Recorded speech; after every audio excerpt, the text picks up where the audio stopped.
মুভিটি শুরু হয় একটি জাহাজকে দেখানোর মাধ্যমে, যেটি দক্ষিণ আটলান্টিক মহাসাগরের একটি দ্বীপের উদ্দেশ্যে রওনা দিয়েছে। আর জাহাজে ডেভিড নামে একজন আবহাওয়া কর্মকর্তা ছিল। সে এমন একটি দ্বীপের উদ্দেশ্যে রওনা দিয়েছে যেটি আটলান্টিক মহাসাগরের সবচেয়ে গভীরতম স্থানে অবস্থিত ছিল। গভর্নমেন্ট ডেভিডকে এখানে পাঠিয়েছে সেই দ্বীপ থেকে আশেপাশের আবহাওয়ার সঠিক তথ্য নিরীক্ষণ করার জন্য। আর আবহাওয়ার সঠিক তথ্য নিরীক্ষণ করতে হলে ডেভিডকে এখানে কমপক্ষে 1 বছর অবস্থান করতে হবে। তাই 1 বছরের খাবার ও তার প্রয়োজনীয় জিনিসপত্র নিয়ে জাহাজের ক্যাপ্টেন সহ সেই দ্বীপে আসে এবং ছোট্ট নৌকার সাহায্যে সেই দ্বীপে নামে। নির্জন সেই দ্বীপে একটি লাইট হাউস ও একটি ছোট্ট ঘর ছিল, যেখানে ডেভিড এখন থাকতে এসেছে। এই ঘরটিতে যে বসবাস করে সেও একজন আবহাওয়া কর্মকর্তা। এখন তার চাকরির মেয়াদ শেষ হওয়ার কারণে ডেভিড এখানে বসবাস করবে। কিন্তু সেই ঘরে ঢুকে তারা অবাক হয়ে যায়, কেননা সেখানে কোনো মানুষের চিহ্ন ছিল না, আর ঘরের সব আসবাবপত্র অগোছালো ও জরাজীর্ণ অবস্থায় পড়েছিল। তখন তারা ভাবলো হয়তো লাইট হাউসে কেউ থাকতে পারে। তাই জাহাজের ক্যাপ্টেন ও ডেভিড লাইট হাউসের দিকে এগিয়ে যায়। কিন্তু সেখানে তারা অদ্ভুত এক দৃশ্য দেখতে পায়। লাইট হাউসের চারিদিকে অনেক বাঁশ ও কাঠের তীক্ষ্ণ ফলা দিয়ে বন্ধ করা ছিল। এটা হয়তো কেউ ইচ্ছে করে করেছে, যাতে কেউ ভিতরে ঢুকতে না পারে। তখন তারা লাইট হাউসের দরজায় গিয়ে নক করে, কিন্তু ভিতর থেকে কোনো সাড়া শব্দ পায় না। অবশেষে লাইট হাউসের দরজায় তারা জোরে ধাক্কা দিয়ে ভিতরে ঢুকে পড়ে। কিন্তু ভিতরে কাউকে দেখতে না পেরে লাইট হাউসের উপরে আসে আর একজন ব্যক্তিকে শুয়ে থাকতে দেখে, যার নাম গ্রুনার ছিল। তখন তারা গ্রুনারের কাছে পুরাতন আবহাওয়া কর্মকর্তা সম্পর্কে জানতে চায়, কিন্তু সে বলে আবহাওয়া কর্মকর্তা ভয়ানক রোগে মারা গেছে। ক্যাপ্টেন সেই আবহাওয়া কর্মকর্তার লাশ কোথায় জানতে চায়। তখন গ্রুনার বলে হয়তো কেউ তাকে মেরে ফেলেছে। গ্রুনারের এই কথা শুনে জাহাজের ক্যাপ্টেন ও ডেভিড হতবাক হয়ে যায়। তারা ভাবে গ্রুনার হয়তো মানসিক ভারসাম্যহীন একজন ব্যক্তি। এরপর ক্যাপ্টেন ডেভিডকে বলে, তুমি যদি চাও আমাদের সাথে এখান থেকে চলে যেতে পারো। কিন্তু ডেভিড জানতো যদি এখানকার সঠিক আবহাওয়া সে সংগ্রহ করতে পারে, তাহলে অনেক পরিমাণ টাকা উপার্জন করতে পারবে। আর বর্তমান পরিস্থিতিতে তার টাকার খুব প্রয়োজন ছিল। তাই সে ঠিক করেছিল এখানে সে থেকে যাবে। ক্যাপ্টেন তার নিরাপত্তার কথা চিন্তা করে তাকে একটি বন্দুক দেয়। এরপর ক্যাপ্টেন চলে গেলে ডেভিড সেই অগোছালো ঘরটিকে গুছিয়ে থাকার উপযুক্ত করে তোলে। ঘরের একটি আসবাবপত্রের ড্রয়ারে সে একটি পুরনো ডায়েরি খুঁজে পায়, যেটি সেই পুরনো আবহাওয়া কর্মকর্তা ছিল। ডায়েরিতে দেখতে পায় সে 1913 সালে এখানে এসেছিল। ডায়েরিতে এই দ্বীপের ব্যাপারে অনেক কিছু লেখা ছিল, কিন্তু সবকিছু স্পষ্টভাবে বলা ছিল না। ডায়েরিতে অনেক আজব প্রাণীর ছবিও আঁকা ছিল, কিন্তু ওই আবহাওয়া কর্মকর্তা এই ধরনের ছবি কেন এঁকেছিল ডেভিড সেটা বুঝতে পারছিল না। হয়তো সে একা এই দ্বীপে থাকার কারণে এই ছবিগুলো এঁকেছিল। পরের দিন সকালে ডেভিড তার কাজ শুরু করে দেয়, কিন্তু সমুদ্রের কাছে গিয়ে সে থমকে দাঁড়ায়, কেননা সমুদ্রের কাছে কিছু পাথর ও শামুকের খোল অদ্ভুতভাবে সাজানো ছিল। ডেভিড ভাবে হয়তো ব্রুনার এগুলো করেছে। বাইনোকুলার দিয়ে আবহাওয়া পর্যবেক্ষণ করার সময় সে ওই লাইট হাউসের দিকে দেখে, আর ব্রুনারের সাথে সে একজনকে দেখতে পায়। কিন্তু সেটিকে ভুল ভেবে সে ততটা গুরুত্ব দেয় না। রাতে হঠাৎ দরজায় কেউ নক করে ডেভিড ভাবে হয়তো ব্রুনার এসেছে। তখন হাতে ল্যাম্প নিয়ে দরজার দিকে যায়, কিন্তু অদ্ভুত কিছু আওয়াজ শুনতে পায়। সে দেখতে পারে দরজার নিচ থেকে কোনো একটা প্রাণীর হাত ভিতরে আসার চেষ্টা করছে। ডেভিড এটা দেখে ঘরের বেসমেন্টের ভিতর লুকিয়ে পড়ে। তখন রহস্যময় সেই ক্রিচার ঘরের ভেতর ঢুকে পড়ে আর ডেভিডকে খুঁজতে থাকে। বেসমেন্টের ছোট্ট একটি ফাটল দিয়ে ক্রিচারটি ডেভিডকে দেখতে থাকে। তখন ডেভিড ভয় পেয়ে তার চোখে ছুরি ঢুকিয়ে দেয়।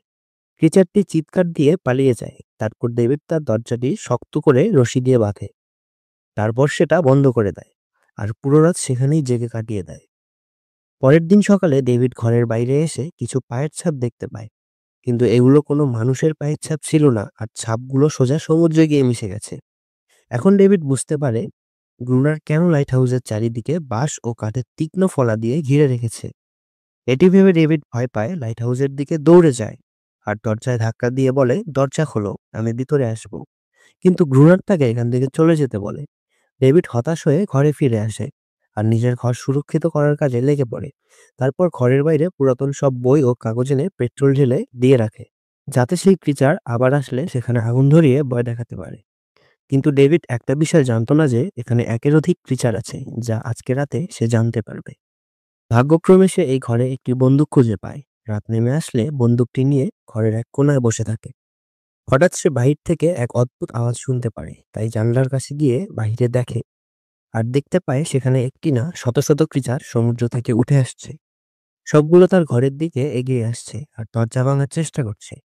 ডেভিড তৎক্ষণাৎ গুলি করতে শুরু করে। এতে বাহিরে কিছু ক্রিচারের গুলি লাগে, আর বাকি ক্রিচারগুলো আরো হিংস্র হয়ে ভিতরে ঢোকার চেষ্টা করতে থাকে। তখন ডেভিড সকালে বাহিরে রাখা বই ও কাগজে আগুন ধরিয়ে দেয়। এটা দেখে ক্রিচারগুলো ভয় পেয়ে সমুদ্রে চলে যায়, কিন্তু দুর্ভাগ্যবশত সেই আগুনে ডেভিডের ডান হাত ও ঘর পুড়ে যায়। হঠাৎ সেখানে বৃষ্টি শুরু হয়, কিন্তু ইতিমধ্যে তার ঘর পুরোপুরি আগুনে পুড়ে শেষ হয়ে গেছে। এখন তাকে বেঁচে থাকতে হলে একমাত্র লাইট হাউসেই থাকতে হবে। সে তার রাইফেলটি নিয়ে লাইট হাউসের পাশে পাথরের পিছনে লুকিয়ে পড়ে, আর সকাল হলে দেখতে পারে গ্রুনার পানি নেয়ার জন্য বাহির হয়েছে। তখনই ডেভিড তার রাইফেলটি গ্রুনারের দিকে তাক করে। এখানে তার গ্রুনারকে গুলি করার কোনো ইচ্ছা ছিল না, সে শুধু চাইছিল লাইট হাউসে যেভাবেই হোক থাকতে হবে। তখন গ্রুনারের সাথে থাকা সেই অদ্ভুত ক্রিচারটি তাকে আক্রমণ করে বসে। ওই ক্রিচারটি গুনারকে যে কোনো বিপদ থেকে রক্ষা করত। ডেভিড নিজেকে বাঁচাতে ক্রিচারটির দিকে রাইফেল তাক করে। ঠিক তখনই গ্রুনার এসে তাকে থামতে বলে। ডেভিড বলে, আমাকে লাইট হাউসে থাকতে দিলে আমি একে গুলি করব না। বিনিময়ে আমার কাছে ১ বছরের যে খাবার আছে তা তোমার সঙ্গে শেয়ার করব। ব্রুনার কিছুক্ষণ চুপ থাকার পর ডেভিডের কথায় রাজি হয়ে যায়, আর সন্ধ্যা হওয়ার আগেই দুজন সেই খাবারগুলো লাইট হাউসে নিয়ে আসে।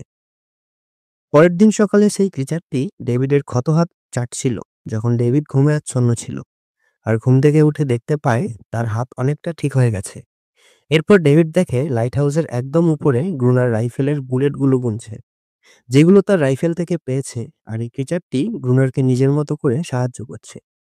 এর মানে এই ছিল যে এই প্রাণীটি হিংস্র ছিল না। তাই ডেভিড ব্রুনারের কাছে জানতে চায়, এবং এই আশ্চর্যজনক ঘটনাগুলো পৃথিবীর সামনে নিয়ে আসতে চায়। কারণ সে জানতো যদি এই ক্রিচার সম্পর্কে পৃথিবীর মানুষ জানতে পারে, তাহলে তারা দুজনেই খ্যাতির শিখরে উঠে যাবে। কিন্তু গ্রুনার এসব কিছুই চায় না, আর সে এই দ্বীপ ছেড়ে কোথাও যেতে চায় না। ডেভিড এবার গ্রুনারের কাছে জানতে চায় এই ক্রিচারটি সে কিভাবে পেয়েছে। তখন গ্রুনার বলে, অনেকদিন আগে এই একটি মাছ ধরা জালে ক্রিচারটি আটকা পড়ে, আর সে তাকে জাল থেকে মুক্ত করে আনে। তখন ক্রিচারটি অনেক ছোট ছিল, সে সময় থেকে ক্রিচারটি তার সাথে থেকে যায়। গ্রুনার একজন রাগী মানুষ ছিল, আর সে কখনো সেই ক্রিচারের সাথে ভালো ব্যবহার করেনি। সে সবসময় তার উপর শারীরিক শোষণ ও নির্যাতন করত। যাই হোক, ডেভিড আর এখন এখানে থাকতে চায় না। সে এই দ্বীপের পাশ দিয়ে আসা যাওয়া কোনো জাহাজকে সিগন্যাল পাঠিয়েছে। এ জায়গা ছেড়ে শহরে ফিরতে চায়, কিন্তু এ কাজ ততটা সহজ ছিল না। ব্রুনার বলে, কোনো জাহাজ এই দ্বীপের আশেপাশে আসে না, কিন্তু ডেভিড তার কথা বিশ্বাস করে না। এখানে থাকতে একটুও তার ভালো লাগছে না, দম বন্ধ হয়ে আসছিল। সে যত তাড়াতাড়ি পারে এখান থেকে চলে যেতে চাচ্ছিল। রাত হতে চললে ব্রুনার তাকে বলে, রাইফেল নিয়ে রেডি হয়ে যাও, কেননা ওই ক্রিচারগুলো যে কোনো সময় আক্রমণ করতে পারে। ব্রুনো লাইট হাউসের লাইট অন করে দেয়, আর কিছু সময় পর সমুদ্র থেকে অনেকগুলো ক্রিচার বাহির হয়ে আসে, আর লাইট হাউসের দিকে ছুটে আসতে থাকে। ব্রুনো লাগাতার তাদের উপর গুলি করতে থাকে, কিন্তু ডেভিড অনেক ভয় পেয়ে যায়। সে লাইট হাউসের ভেতরের দিকে পিছাতে থাকে। ব্রুনের বারবার বলার পরেও সে সামনে আসতে পারে না। আর কিছু সময় পর ডেভিড অজ্ঞান হয়ে যায়। গ্রুনার একাই ক্রিচারগুলোর সাথে লড়তে থাকে। পরের দিন সকালে গ্রুনার ডেভিডের মুখে এক বালতি পানি ঢেলে ঘুম থেকে উঠায়, আর বলে, তুমি যদি এই লাইট হাউসে থাকতে চাও, তাহলে আমার সব কথা তোমাকে শুনতে হবে। প্রতিদিন খাবার পানি নিয়ে আসতে হবে, লাইট হাউসের ছোট বড় কাজ করতে হবে, আর রাত হলে গার্ড হয়ে তার সাথে ডিউটি করতে হবে। ডেভিড নিরুপায় ছিল, তাই গ্রুনারের সব কাজ করতে বাধ্য হয়ে যায়।